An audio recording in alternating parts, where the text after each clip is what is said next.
Well, guys, so it was kind of acting there. I wasn't getting gas when I hit the accelerator pump before. Nothing's happening, or nothing was happening. So I put a new filter on it to see if maybe that was the reason, and it wasn't. But the filter did actually show me what the reason was. Well, there's actually some sediment in there already, and it only ran for a couple of minutes. My gas is old. Anyway, as it ran for a little bit, the fuel come up from the pump, which is down there. And it took it a long time of the engine running off of the gas that I dumped down the carburetor before the gas even got to the filter. And when it did, it kind of like, there was like a spurt that came in, and then it just kind of drained in from the inlet. And then I realized what the problem was. The problem was not a bad filter or a clogged carburetor. The problem was a bad fuel pump. Now, these Chrysler fuel pumps are prone to failure. They simply are. They are a leather diaphragm type pump. That leather, especially when it's dry, tends to break. And one of two things happens when these fuel pumps dies.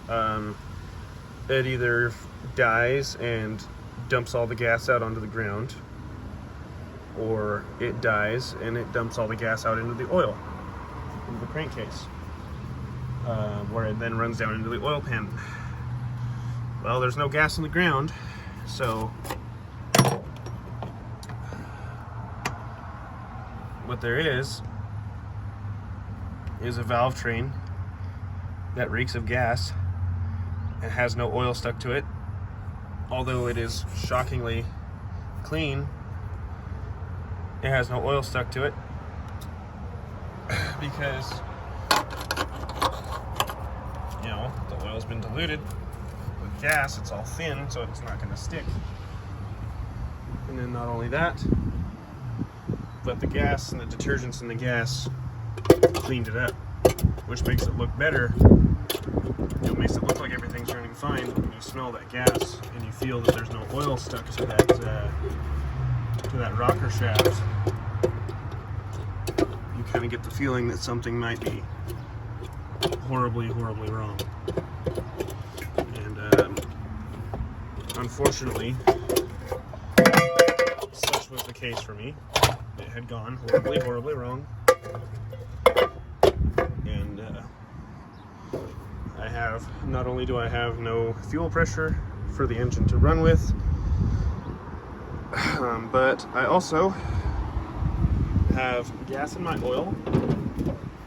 So not only do I need to replace the fuel pump, but I also need to replace the oil, which is going to cost me like $35 in oil, probably another $25 or so for the pump. So I was planning on driving the Dart to the car show this weekend, Friday. That's not going to happen. I've run out of money for the project until next payday, which is unfortunately not till next week. So the old lawn Dart is getting put on hold again. She's not going to make it to the car show, which is really disappointing, I have to say, because I put a lot of work into this car. You know, I've put countless days of, 12, 14, 16 hours a day into this car, getting it working, getting it running again, rebuilding the engine, and swapping out the engine I rebuilt because I realized one of the bearings was the wrong size, putting a new engine in there, figuring out why it wouldn't run. So, I redid a lot of the wiring in this thing. So, I'm pretty disappointed, but what are you going to do? Stuff happens. It's unfortunate.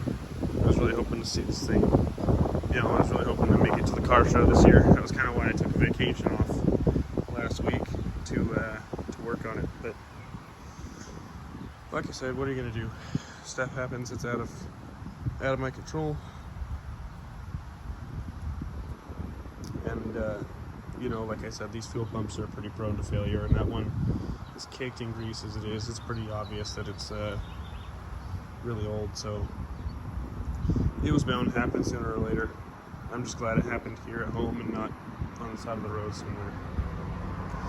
Anyway, that's the update for today. And I'll see you guys in the next video. I took a few videos. I'm working on editing a video that I took yesterday where I did some work on this car. So look forward to that.